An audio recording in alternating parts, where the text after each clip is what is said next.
एक बड़ी खबर मिल रही है। समाजवादी पार्टी ने लोकसभा प्रत्याशियों का ऐलान कर दिया है। इस वक्त की अहम खबर, आज ही अखिलेश यादव ने कहा था कि सीटों का बंटवारा हो जाना चाहिए गठबंधन में, इसके बाद करेंगे चुनाव प्रचार। और इन सब के बीच समाजवादी पार्टी ने अपनी एक और लिस्ट जारी की है। जरा देखिए, तस्वीर भी इस वक्त अब आपको दिखा रहे हैं। समाजवादी पार्टी ने लोकसभा के प्रत्याशियों का ऐलान कर दिया है। मुजफ्फरनगर से हरेंद्र मलिक को टिकट दिया गया है। आंवला सीट से नीरज मौर्य को टिकट दिया गया है। शाहजहांपुर से राजेश कश्यप चुनाव लड़ेंगे। हरदोई से उषा वर्मा को टिकट मिला है। मिश्रिक से रामपाल राजवंशी प्रत्याशी बनाए गए हैं। मोहनलालगंज से बात करें तो आर.के. चौधरी होंगे। प्रतापगढ़ से एस.पी. सिंह पटेल होंगे। ये तस्वीर जो इस वक्त आपको दिखा रहे हैं, ये आपके सामने है।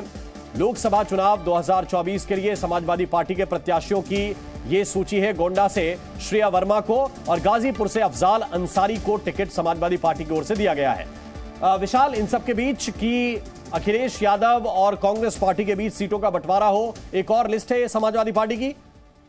देखिए, इससे पहले भी समाजवादी पार्टी ने एक और लिस्ट जारी की थी और उसके बाद अखिलेश यादव ने बताया था कि 11 लोकसभा सीटें कांग्रेस के लिए छोड़ी गई हैं। लेकिन आज जब राहुल गांधी की यात्रा अमेठी पहुंची और अब तक सपा और कांग्रेस के बीच सीट का बंटवारा नहीं हो पाया है। अखिलेश यादव ने आज बयान भी दिया था जिसमें कहा कि जब सीट का बंटवारा हो जाएगा तब वो राहुल की यात्रा में शामिल होंगे। लेकिन उससे पहले यहाँ पर 11 और लोकसभा सीटों पर समाजवादी पार्टी ने अपने प्रत्याशियों का ऐलान कर दिया है। गाजीपुर से मुख्तार अंसारी के भाई अफजाल अंसारी, जो कि मौजूदा सांसद हैं, उनको टिकट दिया गया है। गोंडा से बेनी प्रसाद वर्मा की पोती श्रेया वर्मा को समाजवादी पार्टी ने टिकट दिया है। जबकि मोहनलालगंज, जो कि लखनऊ जिले की सीट है, वहां उस लोकसभा सीट से आर.के. चौधरी को टिकट दिया है। इसके साथ अगर देखा जाए मुजफ्फरनगर, जहां पर लगातार कांग्रेस जिस सीट पर भी अपना दावा कर रही थी, वहां से हरेंद्र मलिक को समाजवादी पार्टी ने अपना प्रत्याशी बना दिया है। साथ ही शाहजहांपुर और आंवला लोकसभा सीट पर भी कांग्रेस अपनी दावेदारी कर रही थी, वहां पर भी सपा ने अपने प्रत्याशियों का ऐलान कर दिया है। तो अब देखना यह होगा कि आज जो अंतिम दौर की बातचीत समाजवादी पार्टी और कांग्रेस के बीच में सीट बंटवारे को लेकर चल रही है, उसका क्या नतीजा निकलता है। 15 सीटें समाजवादी पार्टी कांग्रेस को देने के लिए उत्तर प्रदेश में तैयार हुई है। लेकिन कांग्रेस यहाँ पर लखीमपुर खीरी एक लोकसभा सीट है जिसे अपने कोटे में लेने के लिए अभी अड़ी हुई है और इसी बात पर अभी दोनों पार्टियों के बीच बातचीत चल रही है। लेकिन इस बीच सपा ने, विशाल जरा बताइए कि जब बातचीत चल रही है, इन सब के बीच 2 लिस्ट तो आपकी तरफ से जारी की जा चुकी हैं, इसके संकेत क्या है कि हमने जो तय कर दिया वो आपको मानना पड़ेगा और नहीं मानेंगे तो इसका मतलब है कि फिर गठबंधन नहीं होगा?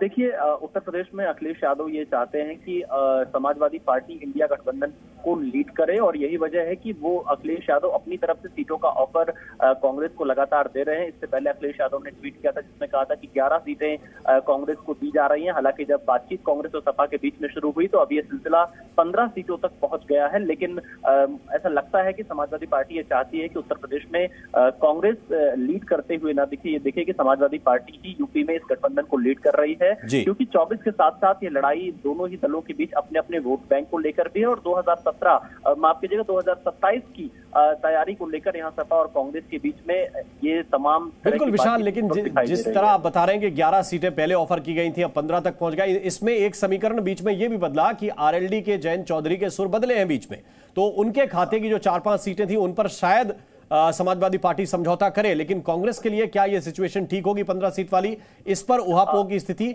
कांग्रेस का आला कमान क्या चाहता है इस स्थिति में?